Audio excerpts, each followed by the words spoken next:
Welcome to subscribe my YouTube channel. Thanks for watching. Subscribe to channel bell button. என்னோட பேரு லீலா. எனக்கு இப்போ 22 வயசு ஆகுது. என்னோட வீட்டுக்கு நான் ஒரே ஒரு பொண்ணு தான். அதனால என்னோட அம்மாவும் அப்பாவும் என்னை ரொம்பவே பாசமா வளர்க்க ஆரம்பிச்சாங்க. இப்படி இருக்கப்பதான் நான் காலேஜ் முடிச்சுட்டு 2 வருஷம் வீட்டில் தான் இருந்தேன். எனக்கு கல்யாண வயசு வந்துருச்சு.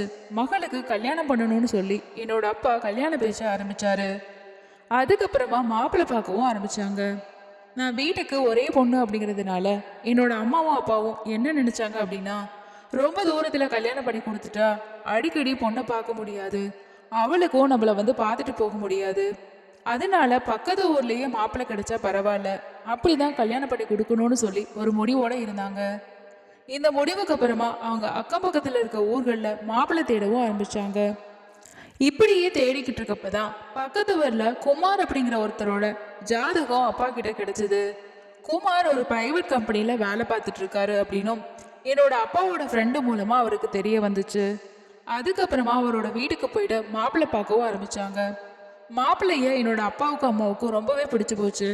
அதுக்கப்புறமா 2 வீட்டு சைடு பேசி கல்யாணத்துக்கான ஏற்பாடுகள் எல்லாமே செஞ்சாங்க. 2 வீட்டு சைட்லையும் பேசி முதல்ல நிச்சயதார்த்தம் நடந்து சில நாட்கள்லயே எங்களோட கல்யாணமும் ரொம்பவே சிறப்பாக முடிஞ்சுது. கல்யாணத்துக்கு அப்புறமா நானும் என்னோட கணவரும் ரொம்பவே சந்தோஷமா வாழ்ந்துட்டு இருந்தோம். என்னோட கணவர் என்னை ரொம்பவே நல்லா பார்த்துக்கிட்டாரு. எங்களோட வாழ்க்கை எந்த கஷ்டமும் இல்லாம ரொம்பவே சந்தோஷமா போய்கிட்டு இருந்துச்சு. கல்யாணம் ஆகி 3 வருஷம் ஆன நிலையில எனக்கு ஒரு ஆண் குழந்தையும் பெண் குழந்தையும் பிறந்திருந்துச்சு. இப்படி எங்களோட சந்தோஷமான வாழ்க்கை போய்கிட்டு இருக்கப்பதான் திடீர்னு என்னோட வாழ்க்கையில இடி விழுந்தது போல வாழ்க்கையே மாற வேண்டிய ஒரு சூழ்நிலை ஏற்பட்டுச்சு. நல்லா இருந்த என்னோட கணவரோட உடல்நிலை திடீர்னு சரியில்லாம போச்சு. நாங்களும் நிறைய ஹாஸ்பிட்டல்ல போயிட்டு அவங்க சொன்ன எல்லா ட்ரீட்மெண்ட்டையுமே எடுத்துக்கிட்டோம். எவ்வளவோ ட்ரீட்மெண்ட் பார்த்தோம், என்னோட கணவரோட உடல்நிலை சரியாகவே இல்லை. நிறைய மாத்திரை மருந்துகளை அவர் சாப்பிட்டாரு, அதனால எந்த ஒரு பயனுமே கிடைக்கல. இப்படி நாங்கள் கல்யாணம் பண்ணி 7 வருஷம் கழிச்சு என்னோட கணவரோட உடல்நிலை இன்னமுமே மோசமாகி அவர் எங்களை விட்டு போயிட்டாரு. என்னோட கணவர் இறந்ததுக்கு அப்புறமா எனக்கு என்ன செய்யறதுன்னே தெரியல. எனக்கு வீட்டில் உள்ள சொந்த பந்தங்கள் எல்லாம் இருந்தாங்க. அப்படி இருந்தும் நான் அனாதையா நிக்கிற மாதிரி இருந்துச்சு. என்னோட 2 குழந்தைங்களுக்கும் அப்பா இல்லாம எவ்வளவு கஷ்டப்படும் அப்படின்னு நினைக்கிறப்பயே என்னோட மனசு நொறுங்கி போச்சு. கணவர் இறந்ததுக்கு அப்புறமா என்னோட குடும்பத்தை நான் தான் பார்த்துக்கணும் அப்படிங்கிற ஒரு சூழ்நிலை எனக்கு ஏற்பட்டுச்சு. அதனால நான் வேலைக்கு போகணும்னு சொல்லி முடிவெடுத்தேன். பக்கத்தில் உள்ள ஒரு கடைக்கு வேலைக்கு போகவும் ஆரம்பித்தேன்.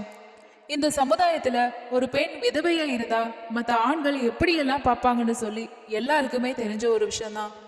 அதே நிலைமை தான் எனக்கும் ஏற்பட்டுச்சு. ஆனாலும் அதை நான் கண்டுக்காம வேலைக்கு போய்கிட்டு வந்துட்டு இருந்தேன். ஒரு கட்டத்துக்கு மேல அந்த கடையோட முதலாளி என்கிட்ட தப்பா பேசவும் தவறா நடந்துக்கவும் ஆரம்பிச்சாரு. அதனால எனக்கு அந்த கடைக்கு வேலைக்கு போகவே பிடிக்காம போச்சு.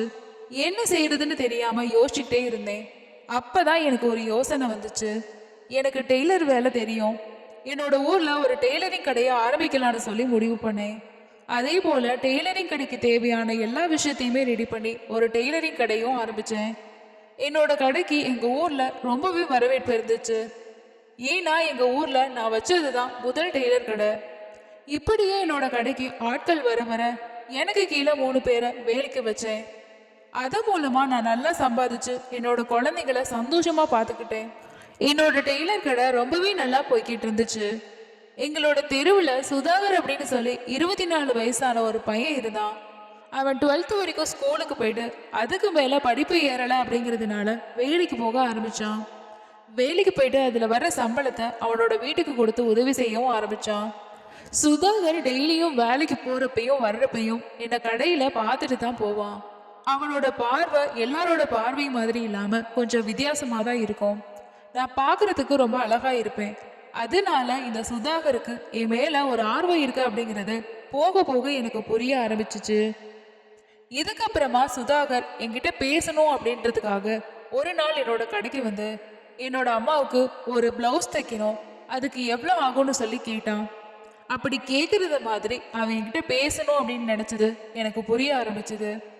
இதுக்கப்புறமா நான் சுதாகர் கூட பேச ஆரம்பிச்சேன். சுதாகர் என்கிட்ட பேசுறது எனக்கு ரொம்பவே பிடிச்சிருந்தது.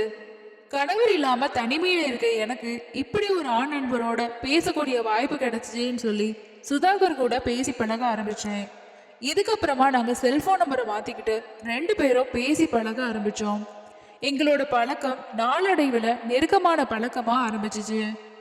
நானும் சுதாகரும் ரொம்பவே நெருக்கமா இருக்கிறத பார்த்த அக்கம் பக்கத்துல உள்ள எல்லாருமே எங்களை சந்தேகப்பட ஆரம்பிச்சாங்க. இதுக்கப்புறமா அடிக்கடி சுதாகர் என்னோட கடைக்கு வந்துட்டு போக ஆரம்பிச்சான். இப்படி அடிக்கடி அவன் என்னோட கடைக்கு வந்துட்டு போறதை பார்த்த அக்கம் பக்கத்துல இருக்க எல்லாருமே ரொம்பவே சந்தேகப்பட ஆரம்பிச்சாங்க. ஏன்னா எனக்கு 30 வயசு, சுதாகருக்கு 22 வயசு தான் இருக்கு. என்னதான் அவங்க எல்லாருமே சந்தேகப்பட்டாலும் எப்பவுமே சுதாகர் என்ன அக்கா அப்படின்னு சொல்லி தான் கூப்பிடுவான். இதனால அக்கப்பக்கத்துல உள்ளவங்க பெருசா இதை சந்தேகப்படல. ஆனா அடிக்கடி இவன் எதுக்கு வாரான் போறான் அப்படின்னு சொல்லி பேசிக்கிட்டாங்களே தவிர இவங்க 2 பேருக்கு இடையில வேற ஏதாவது உறவு இருக்கும் அப்படிங்கிற மாதிரி யாருமே சந்தேகப்படல. கொஞ்ச நாட்களே சுதாகரோட அம்மாவுக்கும் இந்த விஷயம் தெரிய வந்துச்சு. ஆனாலும் அவங்க இது ஒரு பெரிய விஷயமா எடுத்துக்கல.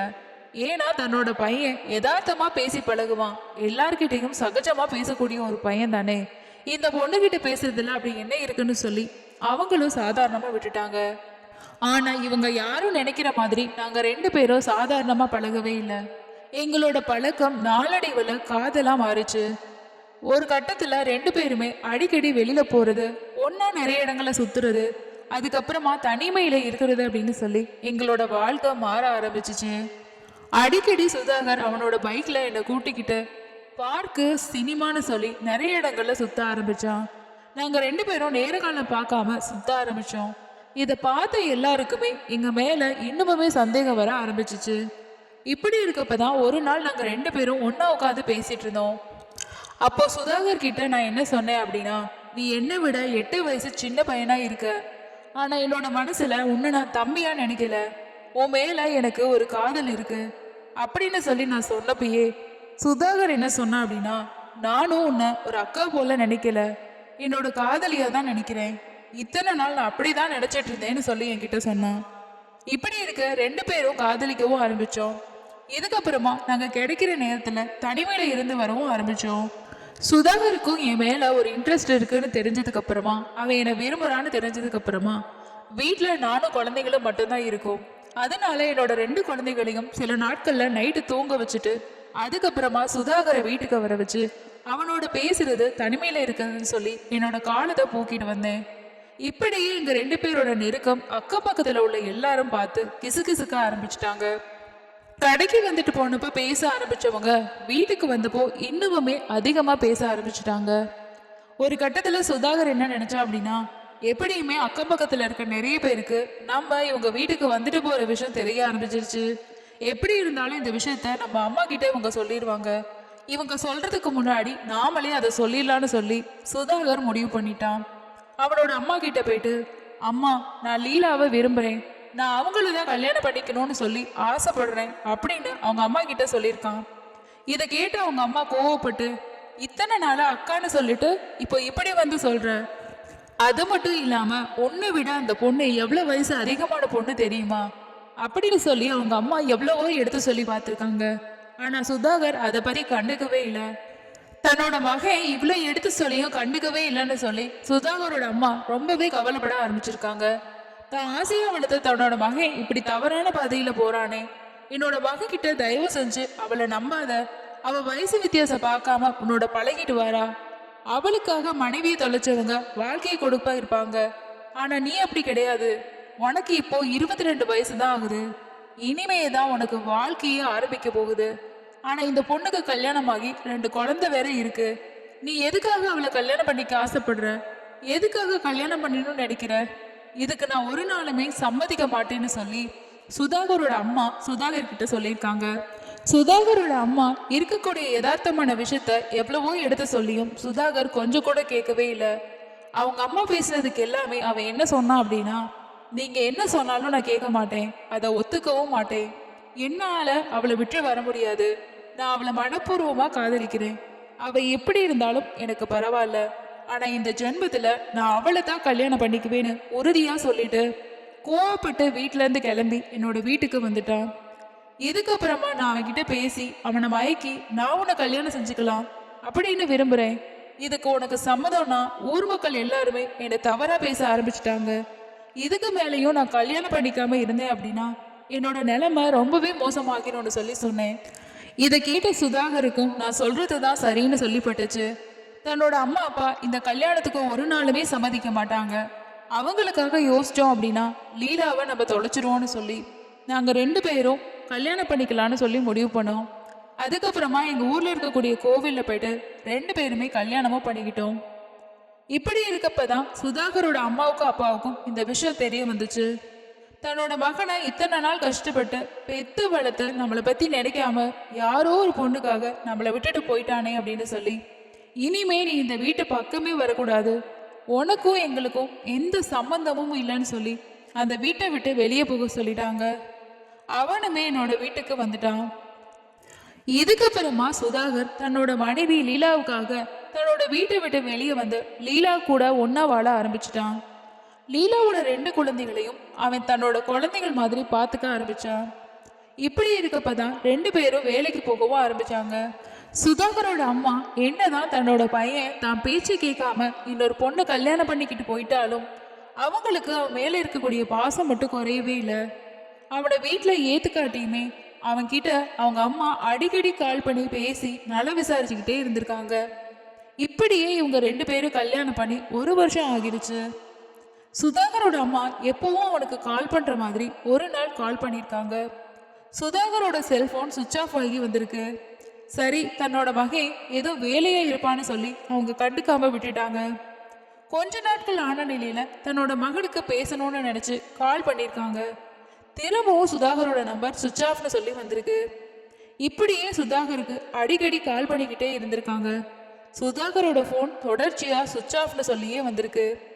தன்னோட மகன் எங்க இருக்கான், ஏன் அவனோட ஃபோன் எடுக்கல அப்படின்னு சொல்லி சுதாகரோட அம்மா யோசிக்க ஆரம்பிச்சிருக்காங்க. இதுக்கு அப்புறமா சுதாகரை பத்தி லீலாவுக்கு கால் பண்ணி கேட்டிருக்காங்க. அவளும் ஒழுங்கா பதில் சொல்லாம ஏதேதோ சொல்லி மழுப்பிக்கிட்டே இருந்திருக்கா. தன்னோட மகனோட நிலையை பத்தி தெரிஞ்சுக்கணும் அப்படின்னு சொல்லி லீலாவை நேரடியா பார்க்க சுதாகரோட அம்மா வந்திருக்காங்க. அப்ப லீலா சுதாகரோட அம்மா கிட்ட என்ன சொல்லியிருக்காங்க அப்படின்னா, உங்க பையன் சம்பாதிச்சு பெரிய ஆளாகணும் அப்படின்னு சொல்லிட்டு வெளிநாட்டுக்கு போயிட்டார். அவர் எனக்கே அடிக்கடி கால் பண்றது கிடையாது, மாசத்துக்கு ஒரு முறை மட்டும்தான் கால் பண்ணுவாரு அப்படின்னு லீலா சொல்லியிருக்காங்க.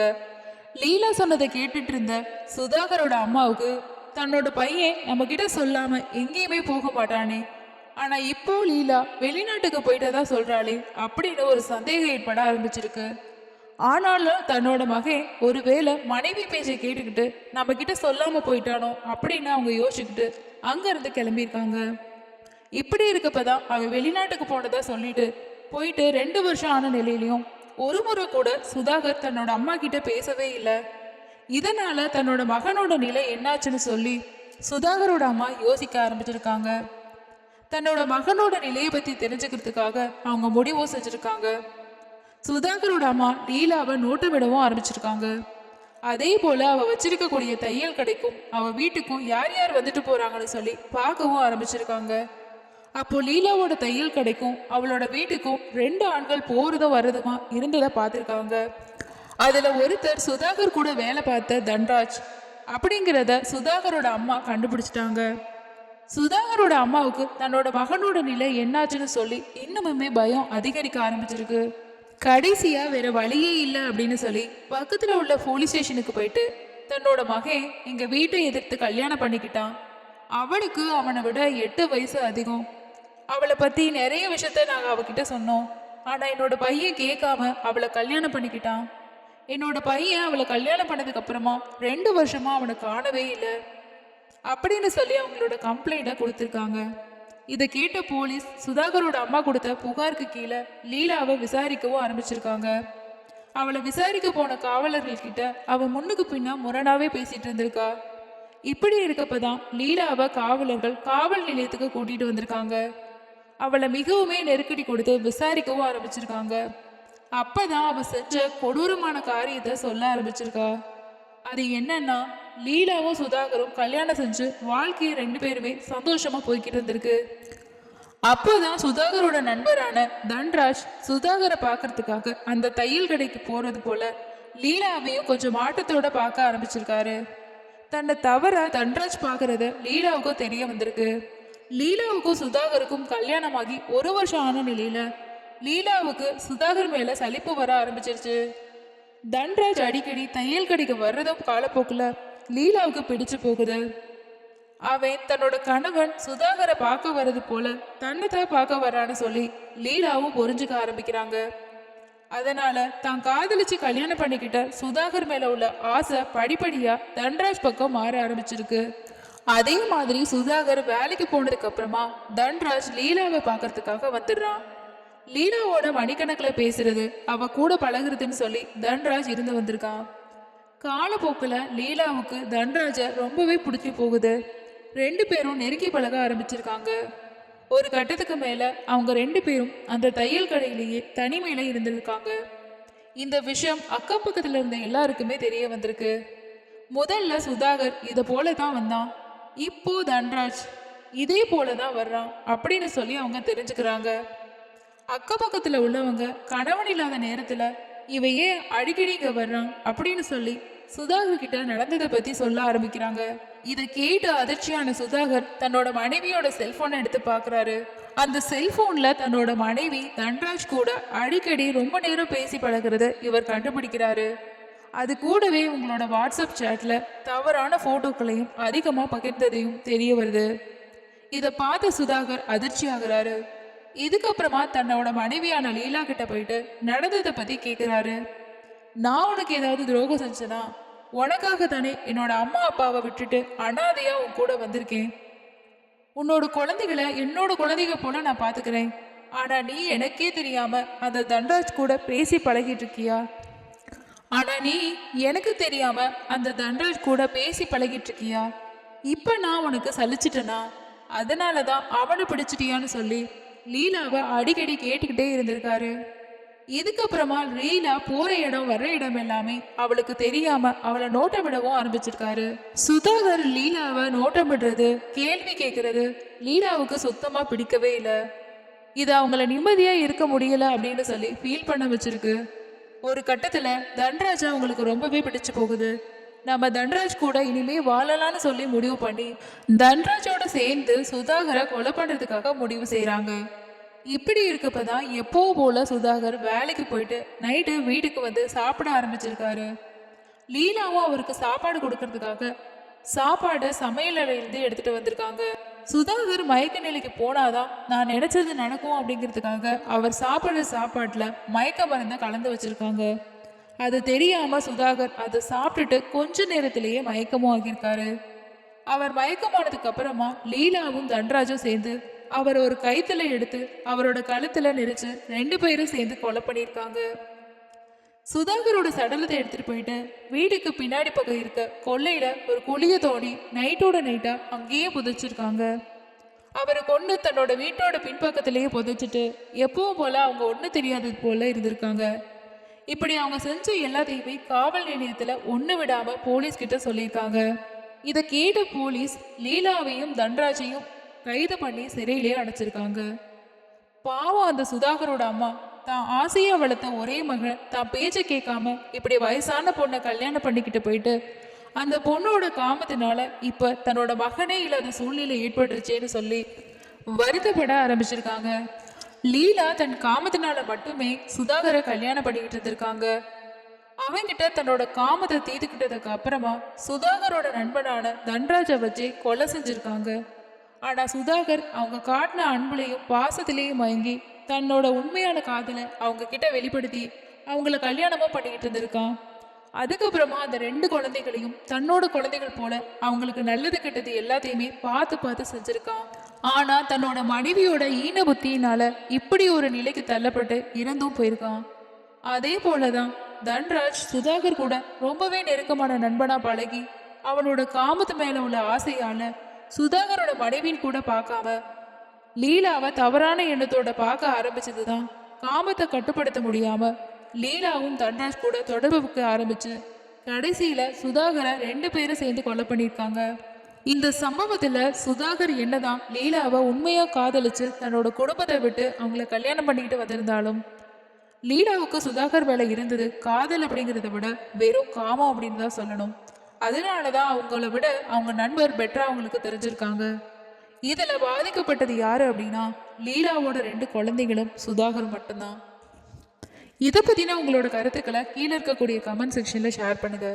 அடுத்த இன்னொரு கதையில சந்திக்கலாம். நன்றி.